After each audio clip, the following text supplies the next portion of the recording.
అందరికీ నమస్కారం. Welcome to Sandhya kitchen India. ఇవాల్టి మన కిచెన్లో తమిళనాడు స్పెషల్ అయినటువంటి పిచ్చి పొట్ట చికెన్ ఫ్రైని ఎలా తయారు చేయాలో చూపించబోతున్నాను. ఈ చికెన్ ఫ్రైని పొరలు పొరలుగా విడదీసి లైట్ మసాలాలతో వేడివేడిగా పరోటాలతో తిన్నా, చపాతీతో తిన్నా, రైస్లో తిన్నా చాలా బాగుంటుందండి. పప్పన్నంలోకి సైడ్ డిష్గా అయినా, రసమన్నంకైనా బాగుంటుందండి. పిల్లల నుంచి పండు ముసలి వాళ్ళ వరకు ఎవరైనా ఈజీగా తినచ్చు. ఈ పిచ్చిపొట్ట రెసిపీని ఎలా తయారు చేయాలో చూద్దాం రండి. ముందుగా 1/2 కిలో చికెన్ని తీసుకొని శుభ్రంగా కడిగి ముందుగా మ్యారినేట్ చేసి పెట్టుకోవాలండి. ఉప్పు, పసుపు, కారం, అల్లం వెల్లుల్లి పేస్ట్ వేసి మ్యారినేట్ చేసి పెట్టుకోవాలి. నాకు ఇక్కడ మ్యారినేషన్ వీడియో మిస్ అయ్యిందండి. సో మీరు ఉప్పు, కారం, పసుపు అన్నీ వేసి మ్యారినేషన్ చేసి 1 గంట పాటు పక్కన ఉంచండి.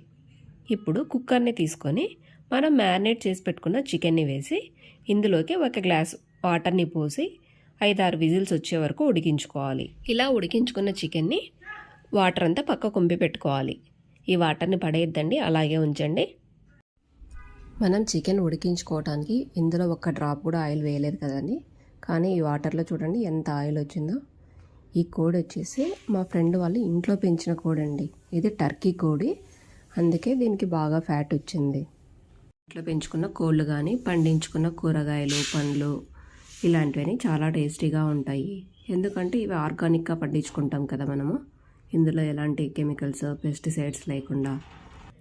చికెన్ని పూర్తిగా చల్లారే వరకు పక్కన ఉంచుకోవాలి. చికెన్ పూర్తిగా చల్లారిన తర్వాత చికెన్ని బోన్స్ని సపరేట్గా చేసుకోవాలి. మనం బోన్లెస్ చికెన్ అయినా తీసుకోవచ్చండి, కానీ బోన్తో చేసే చికెనే టేస్టీగా ఉంటుందండి. చికెన్ని కూడా చిన్న చిన్న పీసుల్లా, దారాల్లా విడదీసుకోవాలి.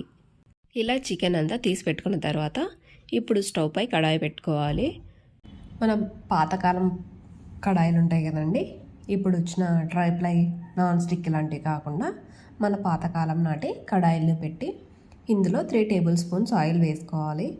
ఇందులోకి ఆయిల్ కొద్దిగా ఎక్కువగానే పడుతుందండి. ఇప్పుడు 2-3 పచ్చిమిరపకాయలని చీలికలుగా కట్ చేసి వేసుకోవాలి. అలాగే 10-15 వెల్లుల్లిపాయలని కూడా సన్నగా తరిగి వేయండి. వెల్లుల్లి కాస్త వేగిన తర్వాత ఒక మీడియం సైజు ఉల్లిపాయని సన్నగా పొడుగుగా కట్ చేసుకోవాలి. మనం ఉప్మాకి అలాగే బొరుగులకి కట్ చేస్తాం కదండి, అలా సన్నగా పొడుగుగా కట్ చేసి ఉల్లిపాయ కాస్త వేగాక కొద్దిగా కరివేపాకును కూడా వేసి వేపుకోవాలి. కరివేపాకు చిటపటలాడాక ఇందులోకి 1/2 టీ స్పూన్ పసుపు, 1/2 టీ స్పూన్ ఉప్పు వేసి వేగనివ్వాలి. ఉల్లిపాయలు కాస్త గోల్డెన్ బ్రౌన్ వచ్చాక 1 టీ స్పూన్ అల్లం వెల్లుల్లి పేస్ట్ వేసి వేపుకోవాలి. మనం పెన్నం పెట్టిన దగ్గర నుంచి దింపే వరకు కూడా మంటని హై ఫ్లేమ్లో పెట్టి మాత్రమే చేయాలండి. ఈ ప్రాసెస్ అంతా హై ఫ్లేమ్లో పెట్టి కలుపుతూ చేస్తేనే ఈ పిచ్చిపొట్టుకి రుచి అలాగే ఫ్లేవర్ అన్నీ వస్తాయి.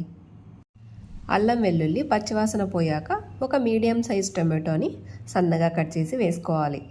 ఈ టమాటో అంతా కూడా సాఫ్ట్గా మగ్గే వరకు మగ్గించుకోవాలి. ఇప్పుడు ఇందులోకి 1 టీ స్పూన్ కారం, 1/2 teaspoon jeera powder, 1 teaspoon dhania powder, 1/2 teaspoon garam masala వేసి ఈ మసాలాలంతా ఉల్లిపాయలకి బాగా పట్టే రకంగా కలిపి వేగనివ్వాలి. మంటని హై ఫ్లేమ్లో పెట్టి మాత్రమే చేయాలండి ఈ ప్రాసెస్ అంతా కూడా. అప్పుడే మనకు స్మోకీ ఫ్లేవర్ వచ్చి పిచ్చిపొట్టు అనేది టేస్టీగా ఉంటుంది. ఇప్పుడు మసాలాలంతా బాగా వేగిన తర్వాత మనం పక్కన తీసి పెట్టుకున్న చికెన్ వాటర్ ఉన్నాయి కదండి, ఆ వాటర్ని పోసి ఈ టమాటో గుజ్జు అలాగే ఉల్లిపాయలు అంతా బాగా ఉడికి ఆయిల్ పైకి తేలే వరకు ఉడికించుకోవాలి. మరి పూర్తి చిక్కగా అయ్యేంత వరకు ఉడికించద్దండి.